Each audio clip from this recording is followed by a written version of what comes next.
Assalamualaikum warahmatullahi wabarakatuh. Perkenalkan nama saya Sini Jingga Febrianti dengan NIM 2351506011111006. Di sini saya dari kelompok 7 akan menjelaskan final project.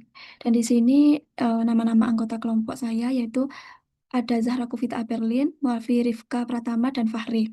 Di sini saya akan menjelaskan tentang desain Brave, yaitu kami menggunakan website Brandly. Tujuannya untuk memberikan akses mudah ke jawaban dan penjelasan akademis, mendukung pembelajaran mandiri, serta mendorong kolaborasi melalui tanya jawab dan diskusi antar pengguna.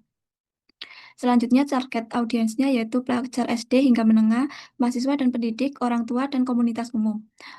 Kompetitornya ada Zenius, Ruang Guru, Brain Academy, dan Quora. Selanjutnya, hasil wawancara. Kami sebelumnya sudah membuat Google Form yang akan diisi oleh teman-teman. Dan di sini kami ada 10 mahasiswa yang telah mengisi form yang telah kami buat. Dan di sini ada list pertanyaannya. Dan untuk hasil wawancaranya bisa diakses di link ini. Selanjutnya, saya akan membacakan poin ketiga yaitu kompetitor analis. Di sini ada 4 kompetitor analis. Yang pertama ada Zenius, yang kedua ada Ruang Guru, yang ketiga ada Brand Academy, dan yang keempat ada Quora. Di sini ada Matrix kompetitor analis yang membersihkan fiturnya. Terus di sini ada Zenius, Ruang Guru, Brand Academy, dan Quora. Lalu di sini saya akan membacakan kelebihan dan kekurangan. Untuk Zenio sendiri, kelebihannya UX-nya simple, adaptive learning, untuk fokusnya di fokus UTBK atau SNMPTN. Lalu untuk kekurangannya tidak ada pembelajaran offline. Lalu untuk komputer kedua ada ruang guru. Kelebihannya paket belajar lengkap, banyak promo, tersedia mentor privat. Lalu yang kekurangannya ada biaya yang tinggi, aplikasinya kadang berat. Untuk komputer ketiga ada Brain Academy. Untuk kelebihannya kombinasi online dan offline tersedia tryout berkala. Lalu untuk kekurangan Brand Academy, harga lebih tinggi dan lebih fokus ke offline di kota tertentu. Untuk Quora, kelebihannya gratis, akses jutaan, jawaban dari pakar, lalu komunikasinya edukatif besar, lalu untuk kekurangan tidak terstruktur seperti kurikulum formal, kualitas jawaban bervariasi.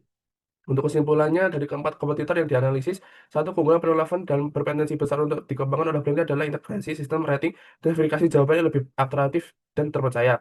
Platform seperti Quora unggul dalam menyajikan konten luas dan gratis, tapi kekuatannya terletak pada bagaimana komunitas aktif menilai dan memberi tanda pada jawaban berkualitas. Di sisi lain, Ruang Guru dan Brain Academy menonjolkan validasi jawaban melalui tutor profesional, menghadirkan jawaban yang bermutu melalui sertifikat ketat. Sementara itu, Zenus menawarkan pendekatan belajar adaptif yang responsif terhadap kebutuhan pengguna. Penerapan sistem ini akan berdampak besar, di antaranya meningkatkan kepercayaan pengguna, menekankan penyebaran jawaban yang keliru, dan mendorong partisipatif aktif dari komunitas belajar maupun mendidik. Dengan begitu, brand ini tidak hanya menjadi jawaban tepat, tetapi juga berkembang sebagai platform belajar kolaboratif yang andal dan berkualitas. Untuk yang selanjutnya ada analisis persona. Yang pertama, profil umum persona pengguna brand ini. Untuk profil umum persona pengguna brand ini didominasi dengan mahasiswa aktif dengan usia rentan dari 22 sampai 15 sampai 22 tahun. Untuk durasi internetnya 4 sampai 9 jam. Untuk tujuannya mencari jawaban PR dan belajar mandiri. Untuk fitur favoritnya pengguna brand ini di sini yang pertama ada rating jawaban, yang kedua ada jawaban komunitas, dan ketiga ada pencarian soal. Untuk masalah utama yang sering dialami, yang pertama jawaban tidak akurat atau banyak versi, yang kedua sulit memastikan validasi, yang ketiga ada akses terbatas.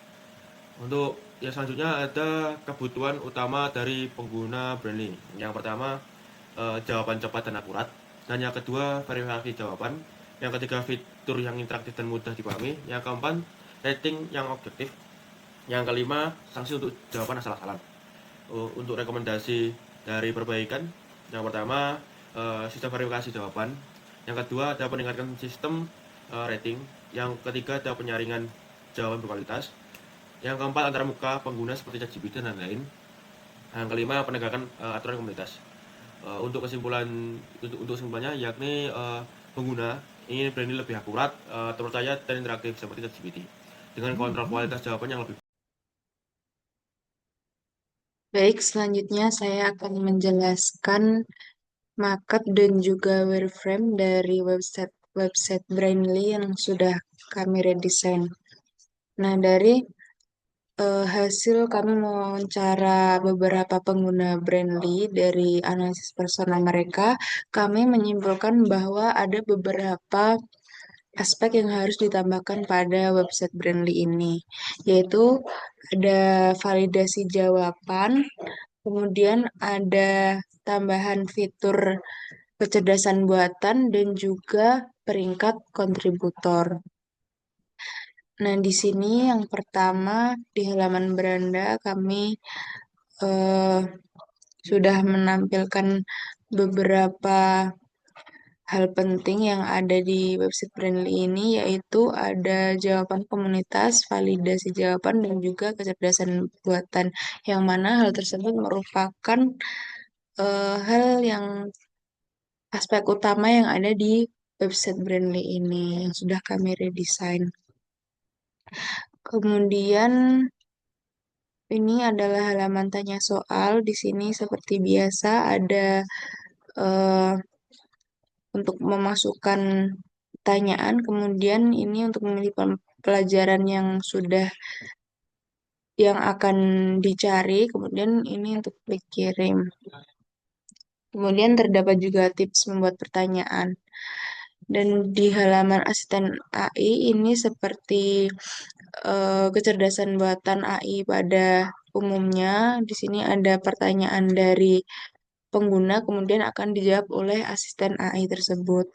Di sini ada diskusi. Di forum diskusi ini, pengguna dapat berdiskusi dengan beberapa pengguna lain sehingga bisa menambah pengetahuan. Kemudian di halaman profil, di sini ada tambahan peringkat kontributor eh, sehingga kontributor itu bisa dipercaya atau tidak dipercaya tergantung peringkatnya. Nah, peringkat ini diperoleh dari statistik yang sudah dikelola. Kemudian ada halaman cari soal, ini seperti biasa, cari soal seperti biasa. Kemudian ada halaman validasi jawaban. Nah, di sini kontributor yang sudah terpercaya bisa memvalidasi jawaban dari kontributor-kontributor yang lain, sehingga jawaban tersebut bisa dipercaya. Semakin banyak bintang yang diperoleh oleh penjawab pertanyaan, maka pertanyaan soal tersebut, jawaban tersebut, jawabannya semakin dapat dipercaya. Kemudian ini adalah wireframe dari market yang di atas, seperti ini. Langsung saja kita beralih di halaman tablet. Di sini tidak jauh berbeda, karena, tapi kami tambahkan ada navigasi bawah berupa home, pencarian, notifikasi, dan juga profile.